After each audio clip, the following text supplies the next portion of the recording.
Nigeria's incoming president, Asiwaju Bola Ahmed Tinubu, president faces a myriad of economic challenges as Africa's most populous nation seeks recovery and growth. Nigerians react.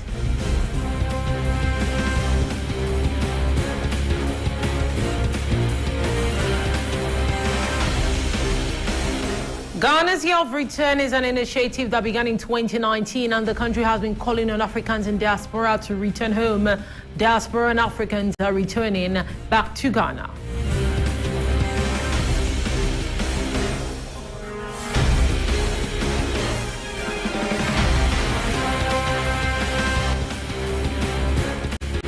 Thousands of Sudanese refugees who continue to stream into Chad could find themselves cut off from major humanitarian supplies.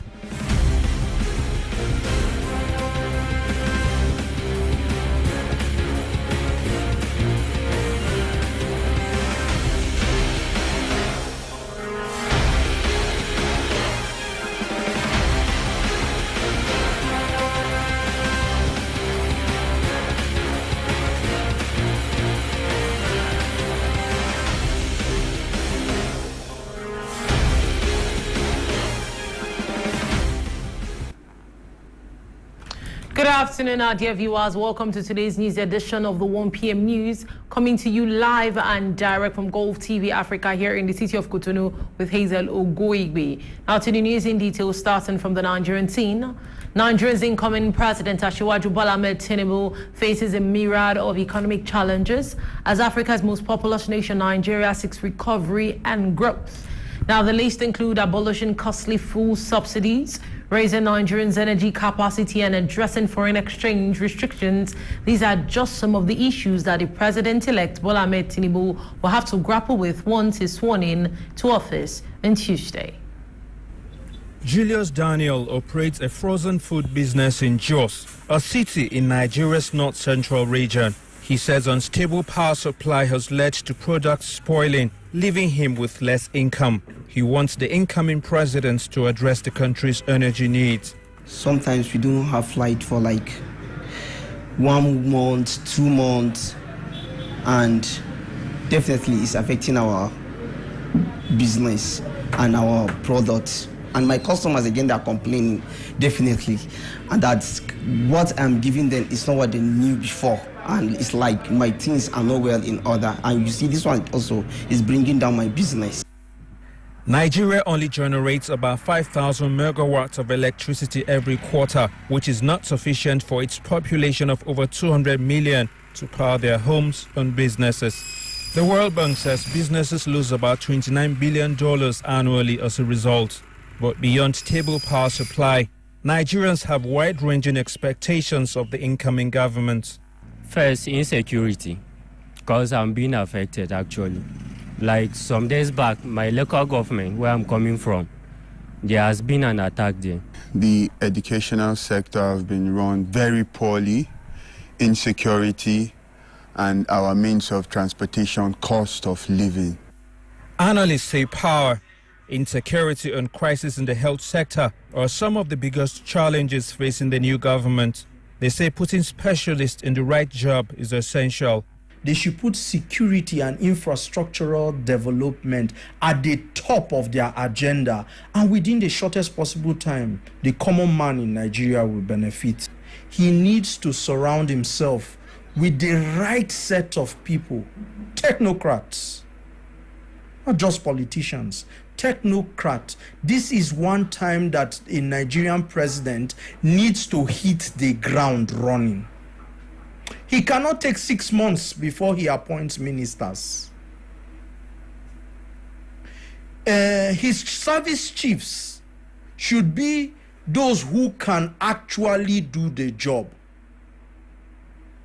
So he needs to employ or appoint career military men to be able to take care of the issue of insecurity. During election campaigns, President-elect Bola Tinubu promised to improve the security of lives and property and also address the country's energy needs. We hereby reaffirm our commitment to progressive good governance and to the fruits that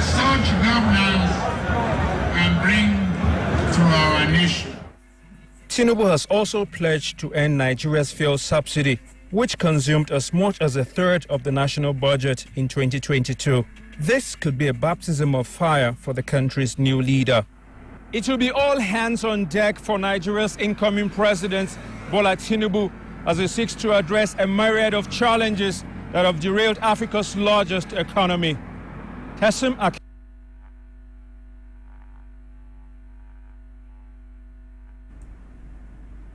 Away from that, crossing over to Chad, thousands of Sudanese refugees who continue to stream into Chad could find themselves cut off from supplies if they are not relocated to safer zones before the start of the rainy season. Abdrahman Kardai has been in Totuma displacement camp for a few weeks now. This is where he, his 3 wives and 15 children have been trying to make a life for themselves. But Abdrahman is not a refugee. He is a Chadian migrant who has returned home from Sudan. I left here because this place had become like a desert. There was no water. I'm a livestock herder, so I went to Sudan in search of greener pastures. When conflict broke out, he and his family fled back home to Chad, but the home they knew was no more. Abdrahman says he has no family left in Chad. They had all migrated to Sudan. So this camp has become his home, free to move in his country, but with nowhere to go, living off handouts he gets from humanitarian aid agencies. Life is not very bad here. We're getting food and water, and we don't have to go in search of it. But what they're giving us is not enough. Water is still a big problem. The International Organization for Migration, in collaboration with other partners, is providing basic life-saving services to these returnees. IOM is also giving them a one-off cash assistance of about $65 to help them start up life again. It's estimated 20,000 Chadians are displaced in their own country. Of those, 8,000 are here in Tumtuma. This is the largest displacement camp in the country, and with the ongoing conflict in Sudan, the numbers are expected to grow. For Abdrahman, the decision to go to Sudan was one he regrets.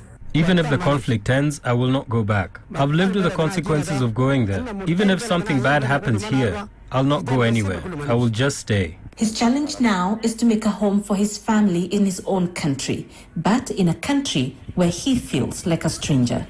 Penina Karibe, CGTN, in Wadai, Chad. Away from that, Ghana's Year of Return is an initiative that began in 2019. The country has been calling on Africans in the diaspora to return home. Now, hundreds of African Americans have already relocated and are adding value to their communities and the economy. Now, our correspondents and their partners report and they speak to some of the returnees in Accra. And are adding value to their communities and the economy. Our reporter Isaac Aleji spoke to some of the returnees in Accra. Learning to make your own moves. These kids are out of school, but instead of hanging around, they are picking up life lessons, playing chess at this center in Choko, a poor neighborhood on the outskirts of Accra. Patricia Wilkins is the founder of the center. Raised in Queens, New York, 20 years ago, she traded her well-paid job in the fashion industry to settle in Ghana.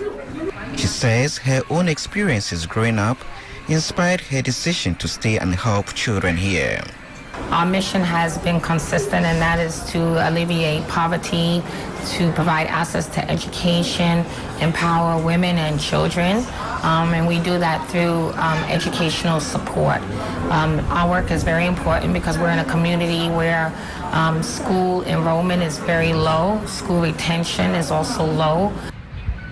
Wilkins' work has enabled kids, especially girls, access digital skills to empower them for the future. And women from the local community also benefit from her fashion business expertise, giving them extra income for family upkeep.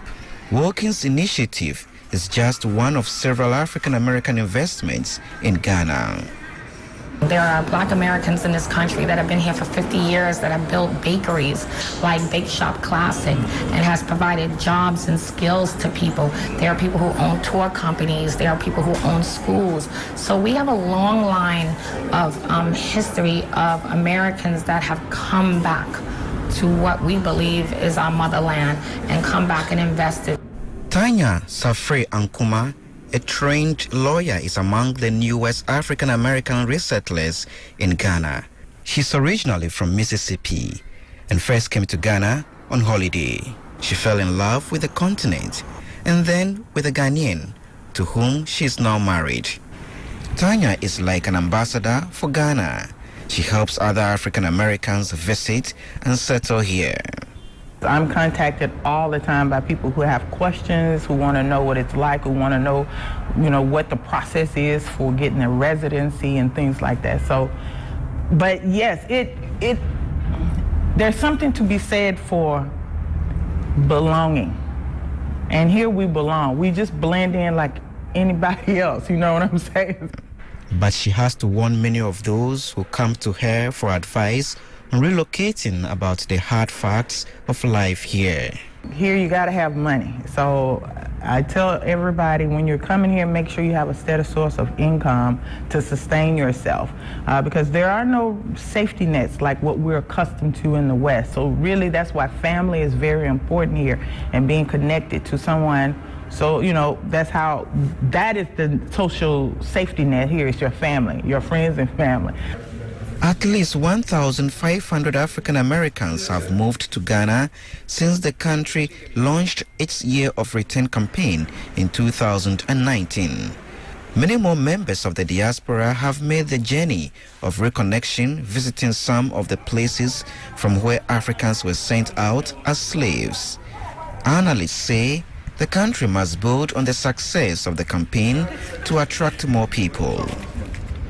Now, some countries have taken it further, like Ethiopia, diaspora bonds, financing, huge projects, and so on. So those are things probably Ghana needs to look at, to how to bring the diaspora on board to begin financing projects that are African-related. For Patricia Wilkins, moving to the continent has brought fulfillment, watching the kids and their opportunities grow.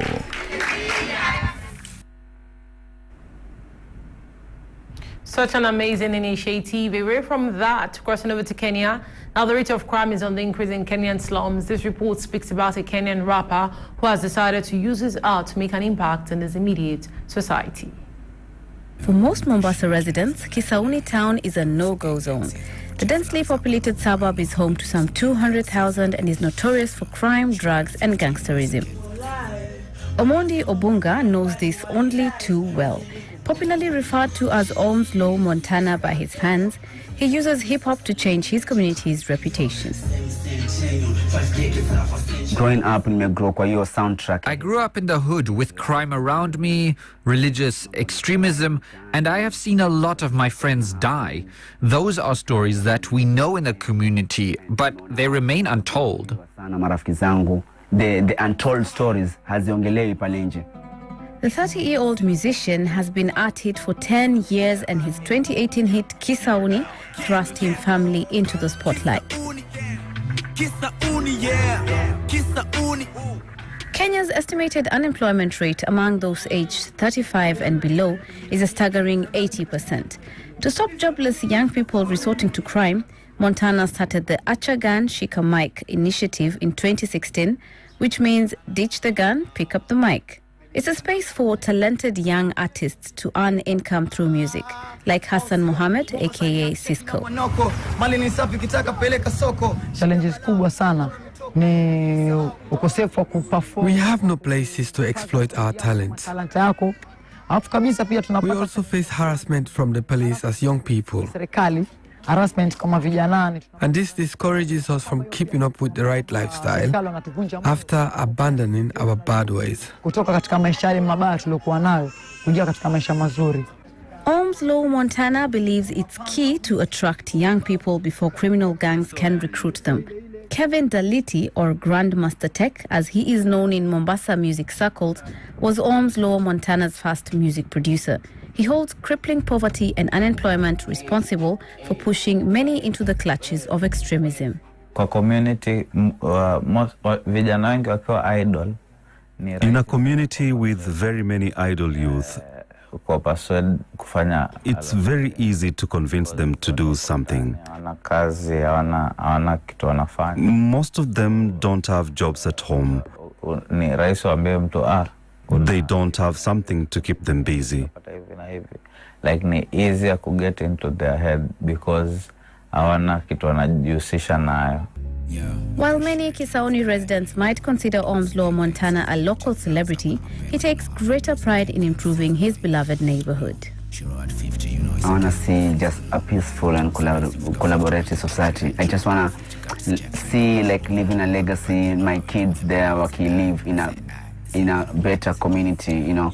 I want to see like, you know, I'm seeing a lot and I just see light in Kisauni. Kisauni might be known for all the wrong reasons, but with proponents like Omslow Montana leading the charge, the suburb might shed its notorious reputation. Away from that, crossing over to Sudan. In Sudan, there are reports of breaches in the latest ceasefire between the country's army and a paramilitary force who has been violently clashing for over a month now. A monitoring group set up to oversee the truce says the Sudanese capital, Khartoum, has been hit by airstrikes and artillery fire. Now, the ceasefire, which began on Monday, was designed to allow humanitarian aid into the capital as well as regions where refugees have fled the fighting. Just a few days ago, Bornon Hamis Harun's life looked very different. Now, she is in Borota refugee camp in Chad. I left my bed behind, my very nice house, my mats that were fine as well. I left them all behind. Her home was in Darfur in Sudan. It's a region known around the world for violence and hunger. But while her husband was alive, Bonon stayed. When he was killed in the latest conflicts back home, she took her 5 children and fled. They walked for days to get here. Despite the conditions, it feels safer. The camp is built out of scarves and sticks and not much else.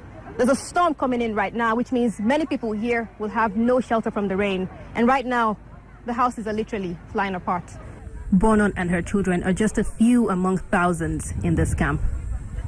Other camps nearby already host nearly 500,000 who fled Darfur years ago. Supplies and funds were tight in the region before the latest violence, aid workers say. Now, with people like Bonon and her family here, there is even less to go around.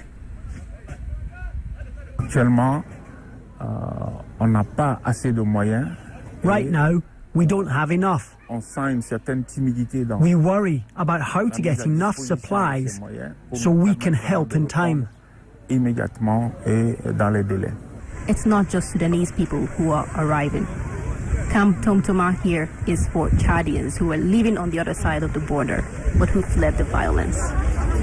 They too bring stories of murdered relatives and ravaged villages, and they too are desperate.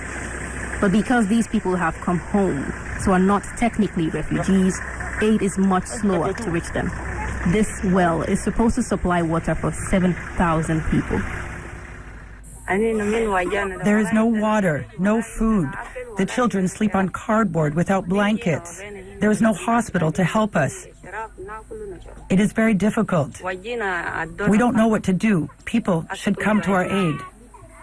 Everyone here is looking for safety. Those who left Darfur years ago, those who escaped the recent fighting in Sudan, and those who came home to Chad but found nothing. But aid organizations warn violence could spill over into the camps.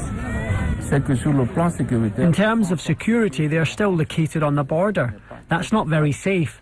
They're still very close to their areas where they fled from. It's another job to find suitable sites to relocate them to, set them up and give them everything they need.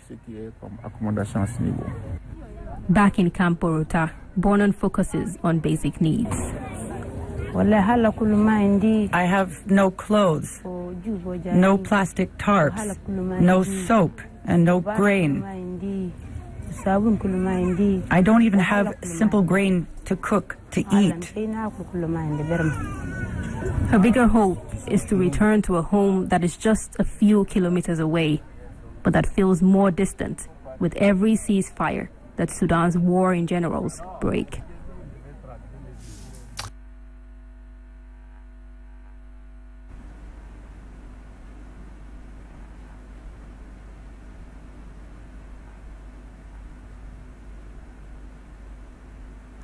Away from that, aid organizations say camps for the internally displaced lack essentials such as food, clean water, and medical facilities as funds are being diverted to other areas of need.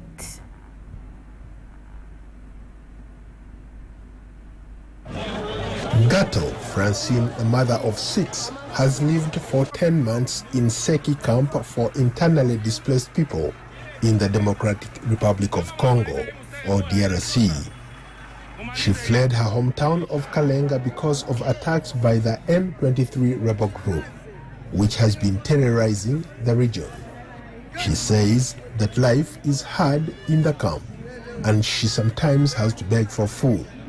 I ran away from my village because of the war waged by M23. When they reached our place in Kalenga, they threw a bomb at my house, so we ran away. I didn't even bring anything with me. Like Francine, this 15-year-old boy who provided only his first name, Sam, has been displaced by conflict in the region. He was hit by a stray bullet and is now recovering after undergoing surgery in Seke camp. This mobile medical clinic and emergency surgical unit has been treating Sam and others who need urgent care. It was established by the International Committee of the Red Cross, or ICRC, in Goma, the capital of North Kivu province in eastern DRC. According to the UNHCR, the UN Refugee Agency says as of March, more than 880,000 people have been forced from their homes in eastern DRC since March 2020, when violence surged. And Sylvain Linda, ICRC's head of subdelegation in Goma, says people here need physical and emotional help. We're also working with in the field of health, particularly in mental health, because the people has been very affected by the displacement, and also because combat sometimes have been very tough and with a lot of casualties. The ICRC is providing much needed humanitarian aid to the people in the camp. Linda says her organization's work in the DRC is challenging due to a financing shortage. This whole crisis have been a challenge. I was talking about the number of people displaced, and I mean it overcome every capacity of an international organization. So we have to work a lot together. Linda says that money that might have come to them is now going to Ukraine, and that the people in the DRC must fend for themselves. A lot of financing are going to Ukraine, for example, and to other crises, and not coming to DRC because it has been like a protracted crisis.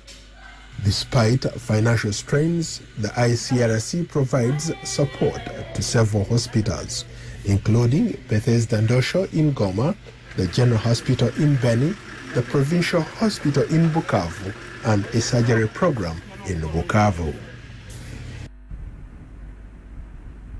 Away from that, thousands of people displaced by the conflict in Ethiopia's Tigray region staged protests last Tuesday demanding to be able to return home and calling for the withdrawal of invading forces, local media reported.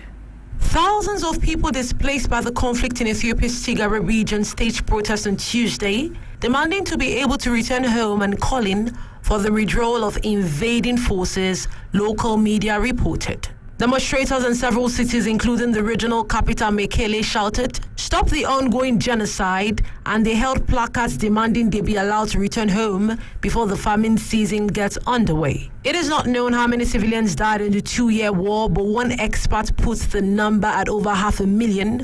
Many of them died from starvation. Although the fighting ended with a surprise truce in November last year and humanitarian aid is being restored to the region, numerous challenges remain to cement the peace in the region. Eritrea's army as well as military forces from the neighboring region of Amhara played a key role on the Tigray battlefield in support of Ethiopian government forces. Amhara forces still control western Tigray, a disputed region claimed by both Amhara and Tigrayans, while Eritrean troops are also believed to have a presence in the border areas. About 90% of Tigray's 6 million people, who were largely cut off from the outside world during the conflict, rely on humanitarian aid. Protesters said they want to be able to get home before the rainy season so they can plant crops and grow enough food for their families to eat. The head of Tigray's interim regional administration said last week that his authority was committed to ensuring those displaced are able to return home.